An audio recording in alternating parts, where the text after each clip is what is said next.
कि जिस संस्थान में हम काम करते हैं उसी संस्थान में और लोग काम करते हैं और लोगों के लिए सरकार सुविधा देती है। हमारे परिवार के थे, बहुत ज़्यादा गम है। मेरे भाई था, एक भाई का चले जाना कितना गम की बात है। ये हर पथ पर चलने वाले एम्बुलेंस कर्मियों के लिए सरकार की तरफ से कोई भी सहानुभूति नहीं है। सभी विभागीय कर्मी से अपेक्षा करते हैं कि सहयोग के लिए खड़े रहेंगे। जान बचाने वाले को ही जान की कोई कीमत सरकार ने नहीं लगाई है। हम लोग धरना प्रदर्शन भी किए लेकिन सरकार की तरफ से कुछ भी नहीं हुआ। बेगूसराय जिले के साहेबपुर कमाल पीएससी में प्रतिनियुक्त कर्मी की आकस्मिक निधन हो जाता है। चूँकि एक ट्रक ने उन्हें कुचल दिया था, इस दौरान उनकी आकस्मिक मौत हो गई। इसको लेकर पीएससी के तमाम जो है एमटी और ड्राइवर जो भी चालक हों एम्बुलेंस के, उसको लेकर काफ़ी धरना प्रदर्शन भी किए थे। सदर अस्पताल से लेकर पूरे हड़ताल पर भी रहे थे। और आज उनका श्राद्ध क्रम है। श्राद्ध क्रम के दौरान उनके घर गढ़पुरा प्रखंड क्षेत्र के मनिकपुर में पहुँचकर उनके परिवार को सांत्वना देने पहुंचे हैं। इनसे बात करेंगे आखिर जिस तरह से उनकी आकस्मिक मौत हो जाती है और उन परिवार के साथ आप लोग खड़े हैं और हड़ताल धरना प्रदर्शन तमाम किए थे, क्या सब इसमें हुआ है और सरकार के द्वारा क्या किया जा रहा है? हमारे साथी पिंटू कुमार निराला नहीं रहे, हमें बहुत ही गम है। लेकिन सरकार जो दोहरी नीति अपना रही है वह कर्मचारियों के लिए बहुत ही दुखदाई है।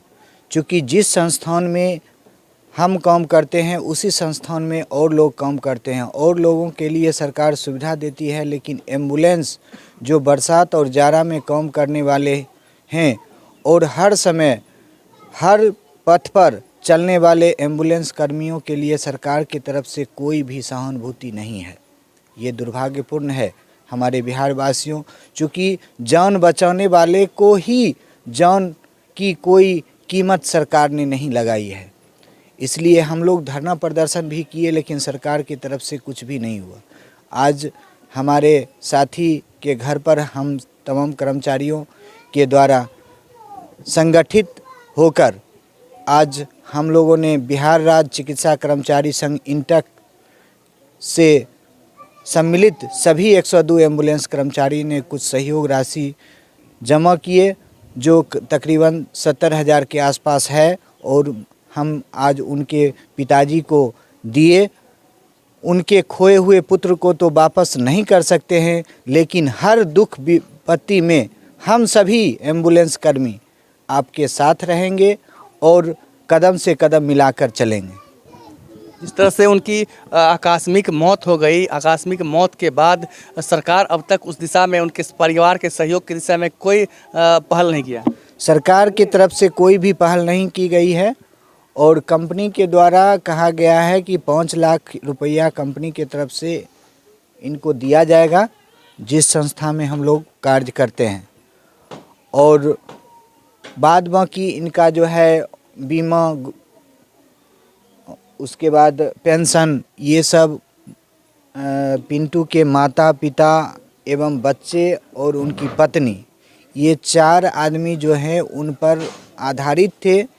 तो जो भी पेंशन बनेगा वो पेंशन इन चारों लोगों को मिलेगा।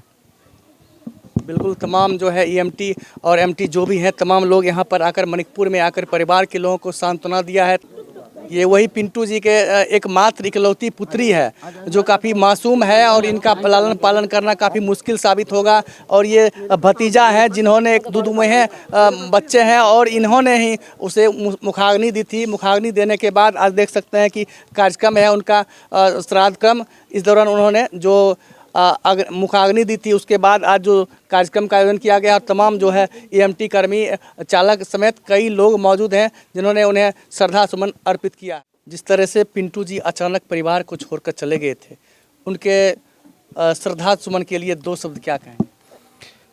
उनके श्रद्धा सुमन के लिए कुछ भी कहना इस दुख के घड़ी में उचित नहीं है। लेकिन हम इतना जानते हैं कि पिंटू एक पिंटू नहीं था, वो लाखों के दिल पे राज करता था। हर युवाओं के बीच में उसका ग्राफ था, अपने विभाग में ग्राफ था और बेगूसराय जिला के गढ़पुरा तो उनका जन्मभूमि रहा है, लेकिन जहाँ उनका कर्मभूमि रहा है उनके अंदर पूरे बेगूसराय के अंदर में उनकी जो पहचान रहा है उसका मतलब जितना भी अवलोकन किया जाए बहुत कम है। और अचानक हमसे उम्र में बड़े थे लेकिन हमको हर हमेशा भैया बोलते थे। और मेरा जो है सो नाम त्रिभुवन कुमार है, शायद आप लोगों के भी बीच में चर्चा कर रहे होंगे।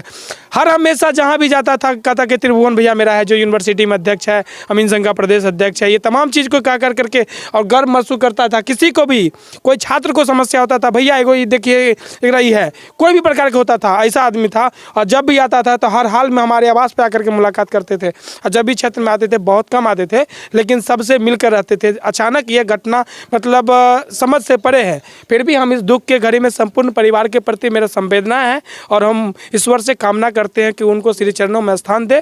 और संपूर्ण परिवार के प्रति सभी विभागीय कर्मी से अपेक्षा करते हैं कि सहयोग के लिए खड़े रहेंगे। हमारे परिवार के थे, बहुत ज़्यादा गम है। मेरे भाई था, एक भाई का चले जाना कितना गम की बात है, यह इस चीज़ का अवलोकन करना हर किसी को अंडरस्टैंडिंग का पावर है।